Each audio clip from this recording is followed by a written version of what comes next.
Good morning. Today we will continue our lecture of magnetic field. First of all, solenoidal nature of magnetic field we will discuss. That what do we mean by solenoidal nature? When some vector field will be called as solenoidal field. If any vector field which is having no starting or ending point, means if any vector field is continuous, it do not have any starting or ending point, then that vector field will be called as solenoidal field or of solenoidal nature. Now this nature is shown by our magnetic field. Magnetic field lines, suppose this is magnet, this is north pole, this is south pole. Magnetic field lines will start from north outside the conductor, they go from north to south like this, and inside the conductor also they are flowing from south to north. So we can say they are closed curves, they are closed loop, they are forming one loop. There is no starting of circle. If someone is asking you, this is circle, which is the ending or which is starting point? No starting point or ending point is there in case of a circular loop. Similar is the case with the magnetic field. Rohit, concentrate here. Similar is the case here. If this is conductor, it is having north pole and south pole. Outside the conductor, magnetic field lines are going from north to south, and inside the conductor, they are going from south to north. Means they are forming a closed loop. They are forming a closed loop. That is why we call them magnetic fields. Nature of magnetic field, we call them as of solenoidal nature. That is why their nature is solenoidal, right? So we can say B dot ds, if we take surface integral over this surface, closed surface, if we take the surface integral, that will give us 0. And by using Gauss divergence theorem, very easily we can make it into divergence. Volume करके आप you can convert it into volume. Then del dot B is equal to 0. It is in divergence form. Differential form, del dot B equal to 0. It will signify solenoidal nature. B dot B is equal to 0. It is also signifying same thing, solenoidal nature. Any vector which is having del dot that vector equal to 0, that vector field will be solenoidal. So here del dot B equal to 0, so B is of solenoidal nature. That was not the case with your electric field. You remember, in case of electric field, what was happening? In case of electric field, if suppose, I can have this one? Yes. In case of electric field, what was happening? One plus Q charge was there and one minus Q was there. Electric field was starting from plus Q and going to minus Q. Definitely, it is having starting point from plus Q and ending point at minus Q. It is having starting and ending point. That is why electric field was not of solenoidal nature. But magnetic field is of solenoidal nature. Reason you know very well that it is not having any starting or ending point. It is continuous loop. It is continuous circular loop that is being formed by the magnetic field lines. That is why magnetic field is said to be of solenoidal nature. Is it okay? Now what is the significance of this? What inference we get from? What are the consequences of this solenoidal nature?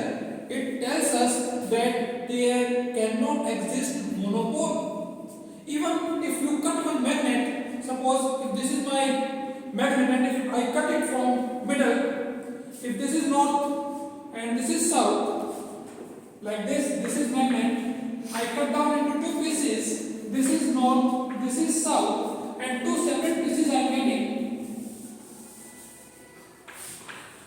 These two small pieces I am getting, this was north, this was south. I cut it from the middle and I again get two pieces, then automatically this will be north and this will be south. It is not so that we will get monopoles. We can never get out of our magnet monopoles. Mono means single. Single poles are not possible. Even if you cut magnet into two parts, the other part will automatically be opposite. Right? This thing is proved with our solenoidal nature theory, because when loop is to be possible, loop is possible when two poles are there. Field line will start from north, go to south, and then again south to north. So definitely there should be two poles for proving this solenoidal nature. And this is the same reason for monopoles not existing.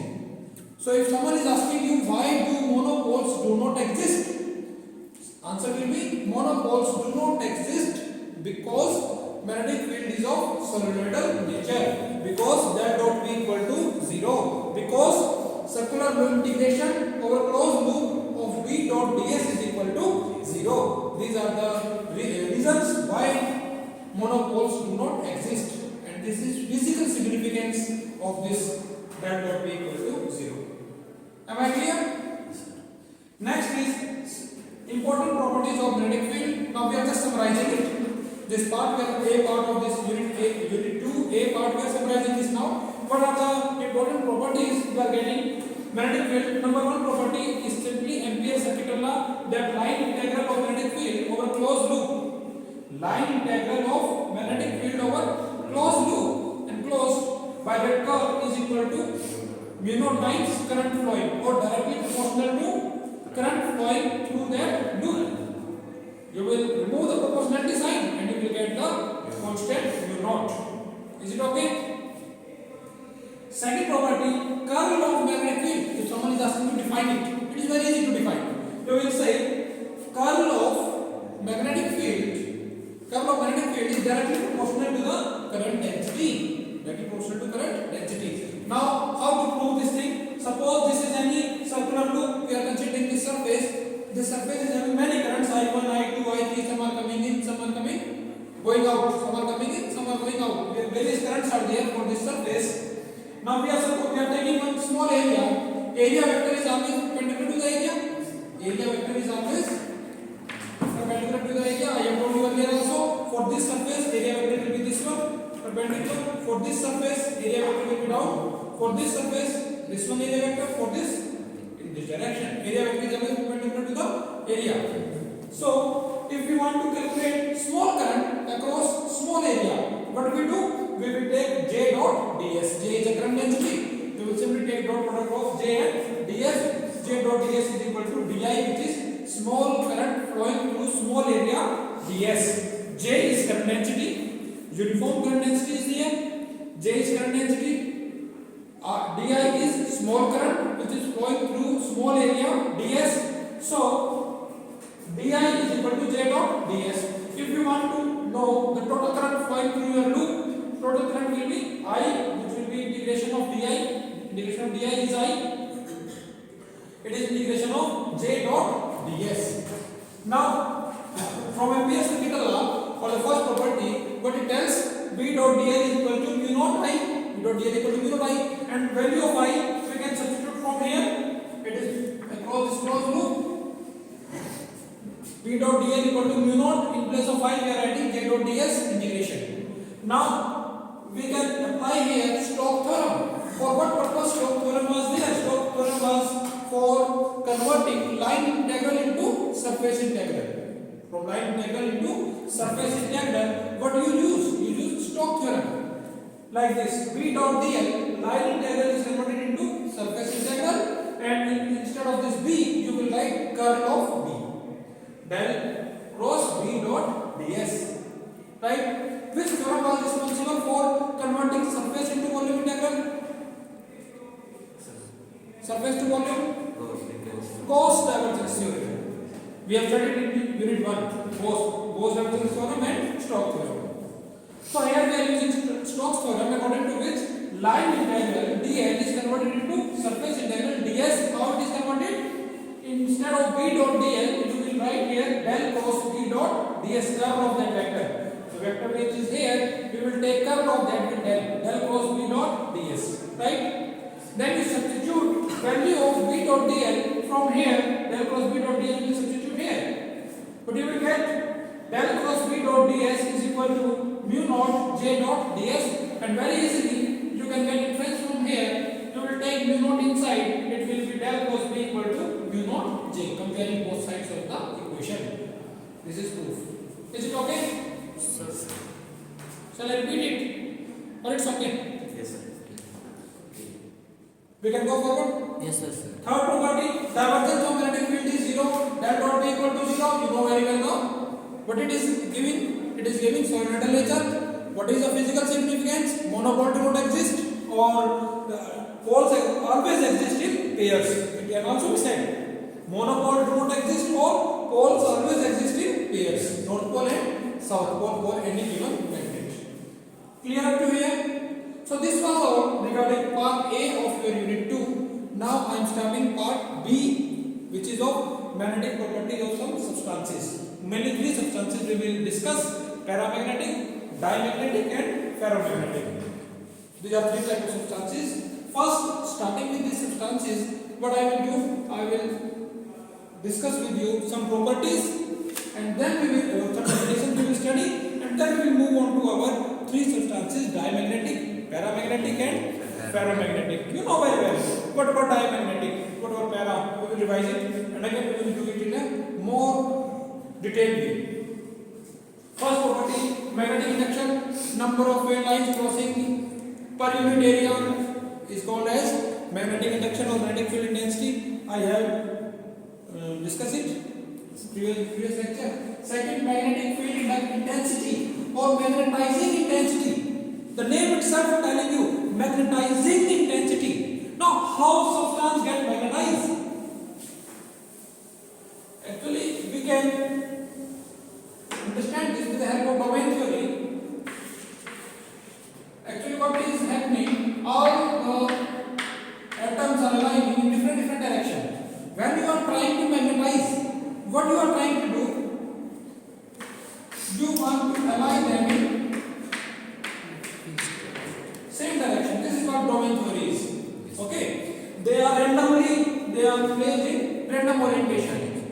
When you are magnetizing, what you are doing? You are trying to make them in same direction, aligning same direction. This is magnetizing property. This is magnetized substance. This is non-magnetized. When they are randomly placed, they will cancel each other. Substances non-magnetized. When they are in same direction, atoms are aligning in same direction, we will say they are magnetized. Because roughly I am telling you for understanding of the definitions. Is it okay? When randomly atoms are placed, they are non-magnetized. When they are aligning in same direction, when atoms are aligning in same direction, we will say they get magnetized. Now, Sai, look here. How to define magnetic field intensity or magnetizing intensity? Magnetizing means we are concerning about the field which is magnetizing. Measure of strength of magnetizing field means the field which is magnetizing, how much powerful that field is. Suppose I am teaching you how I am teaching, how powerful I am. I am teaching you how much you are getting, that is another concept. But how I am teaching, how powerfully I am teaching, that is what? Magnetizing intensity means how much powerful was the magnetic field in which you place your magnetic substance for getting it magnetized. I am again repeating, how powerful is the magnetic field in which you are placing your substance for getting it magnetized. Right? आपने जहां रखा है उसकी कितनी ताकत है इसको magnetise करने की? मैग्नेटिक फील्ड की जहां आपने रखा है वो ताकत क्या कहलाती है उसकी? Magnetising intensity. Is it okay? How powerful that magnetic field? So it is a measure of strength of magnetizing, which is going to magnetize. Which is going to magnetize it. That intensity, that strength is called as magnetizing field or magnetizing intensity. Or it may be defined as degree to which a magnetic field can magnetize a substance. Suppose these are 10 atoms are there. There are 10 atoms which are randomly placed. I am placing it in magnetic field A. 7 get oriented in that direction. So strength of the magnetic field is 7. If only 3 get magnetized, if only 3 are getting in same direction, strength is 3. Right? You are understanding it? So which one is the powerful? The one which is magnetizing, which is aligning 7 atoms. Is it okay? Yes, sir. What I am saying, we are having two regions. In one region, when I place my substance, 3 atoms of my substance get aligned along the direction of magnetic field. In second region, in B region, 7 atoms get aligned in the direction of the magnetic field. So magnetizing intensity of which region, A or B, was more powerful? Of B, of course, which is having 7 to align. Are you getting? Yes, sir. SI unit is ampere per meter or joule per Tesla meter cube. Second is intensity of magnetization. Now, what we are concerned about the substance. Intensity of magnetization. It is very confusing, both the things. Magnetizing intensity was the powerful or the strength of magnetic field in which we are placing our substance. And intensity of magnetization is the amount how much my substance get magnetized. How much my substance get magnetized, that will be decided by the intensity of magnetization. You can read it.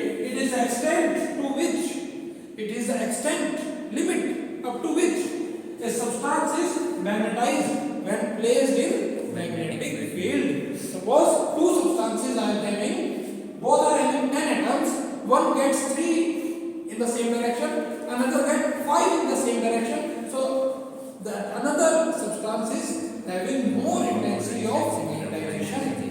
I am delivering the lecture.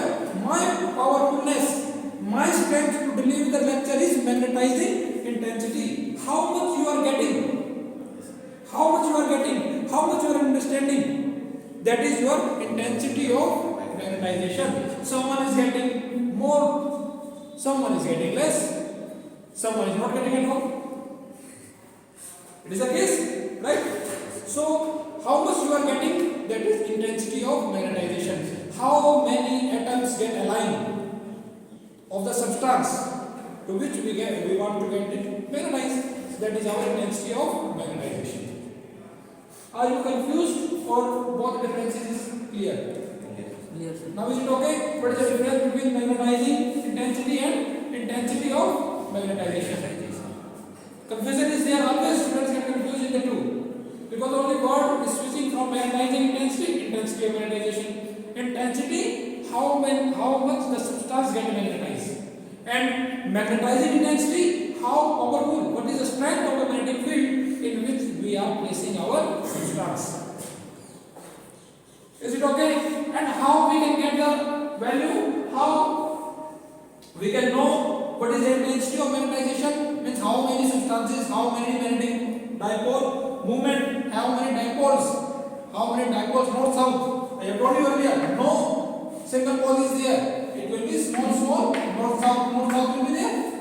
Small magnetic dipoles will be there. So how many dipoles are induced? Induced means when we are placing our substance in magnetic field, magnetic dipoles are induced in that substance because of magnetic field. Because of external magnetic field, magnetic dipoles are induced in the substance. Right? So how many dipoles are developed in this per unit volume? That will give us intensity of magnetization. So it will be represented by I will be equal to magnetic dipole moment per unit volume. And what is the formula for magnetic dipole moment? You have done it earlier. It is NIA. Here deliberately I am taking small I just to make it different from this capital I. Capital I is for intensity of magnetization and small I is for current. Current flowing through the loop. So NIA divided by volume, area into length. AA cancel. It is NI upon N. So from here we can get the SI unit. SI unit will simply be I, N is number of turns of the coil. I current, unit ampere, distance meter, so it will be ampere per meter or joule per Tesla meter cube. Is it okay? Yes, sir. Can we move on to the next one? Yes, sir. Next is magnetic susceptibility, chi m or chi and then m. Simply you will write x like this. This is chi. So it is a measure of ease with which the given material get magnetized. Now again, one different thing you are studying here. Magnetic susceptibility is the material get magnetized. Means some substances may be so. As soon as we put them into our magnetic field, they straight away get magnetized. And some are totally stupid. They don't understand why we are putting them in our magnetic field. They take a lot of time. They take a lot of time to get magnetized. Right? So it is an easiness with which our substance get magnetized. It will be given by magnetic susceptibility. Same is the case with the class. Some students get to understand the lecture very easily, and some take some time to digest what I am speaking. Isn't it? Some are getting straightforward. As soon as I am telling the definition, they are getting what I am telling, and someone will translate it into their own words. Then again, they will take some time to digest that words. And maybe for 2 days they will be thinking on the same concept, why it is happening, how it is happening, and they again be coming to me on the 3rd day and asking the same question, sir, how what is the difference between these two? It depends upon student to student. All are welcome. So the easiness with which the substance get magnetized, that easiness is magnetic susceptibility. Okay.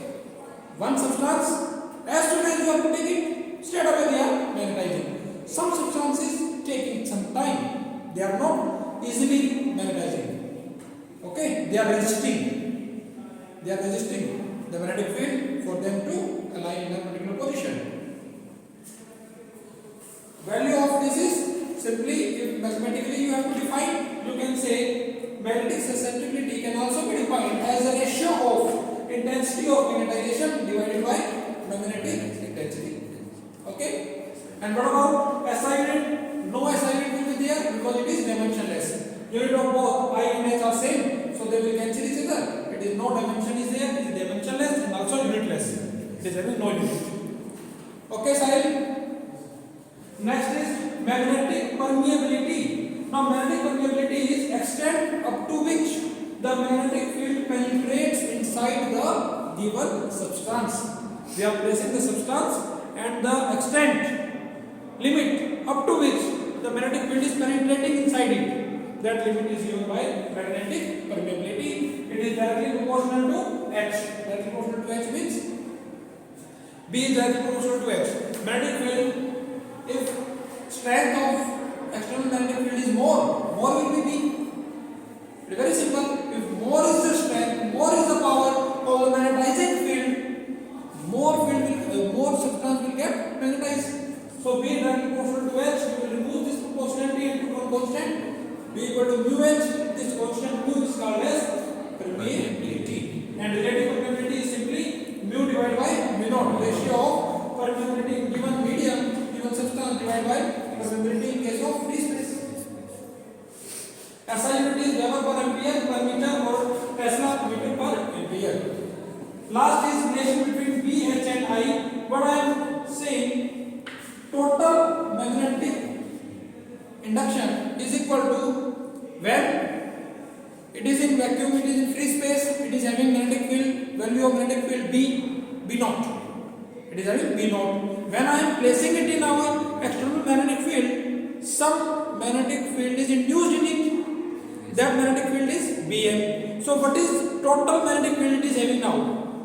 B naught, which was earlier, plus Bm, which is induced in it. It is total. So total B is equal to B naught plus Bm. And what is B naught? B naught can be equal to B naught H for free space. B naught equal to B naught H. And what is induced magnetic field? Bm, it is equal to mu naught I. B naught is B equal to Bm equal to induced value mu naught I. Mu naught common, it is mu naught H plus I. You take common H, the particular value which you take common, you divide from that. Mu naught H is taken common, so H by H 1 plus I by H. And what is I by H? It is chi, susceptibility. So H cancel, mu is equal to mu naught 1 plus chi M. Take mu naught downward, mu by mu naught will be equal to mu 1. So mu 1 is equal to 1 plus chi M, susceptibility. 1 plus chi M. Important inferences can be derived from here. What important inference? For vacuum, for vacuum susceptibility is 0. For vacuum susceptibility is 0. If it is 0, mu1 will be equal to 1. For para and ferro, this is one of the objective question in competitive exams. What is the value of relative permeability in case of para and ferro? In both for para and ferro, this chi-m is positive, and if it is positive, we are adding some value in 1, so mu1 will be greater than 1. And for dimagnetic substances, this chi-m is negative, and if it is negative, value of mu1 will be less than 1. Right? You have to always remember these things, that for para and ferro, mu1 is greater than 0, positive, and for di it is less than 0.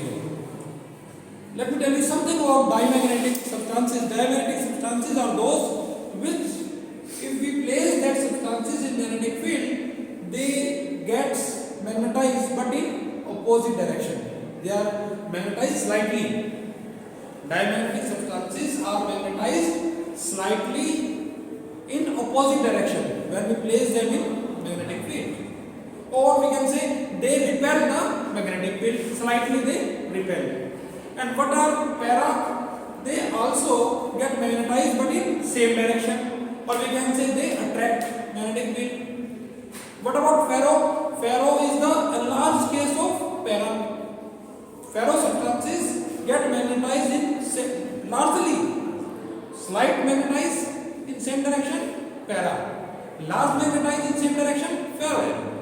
Right? So they also attract magnetic field. This is simple differentiation between di, para and ferro. So in the next lecture, we will discuss in detail about diamagnetic, paramagnetic and ferromagnetic substances.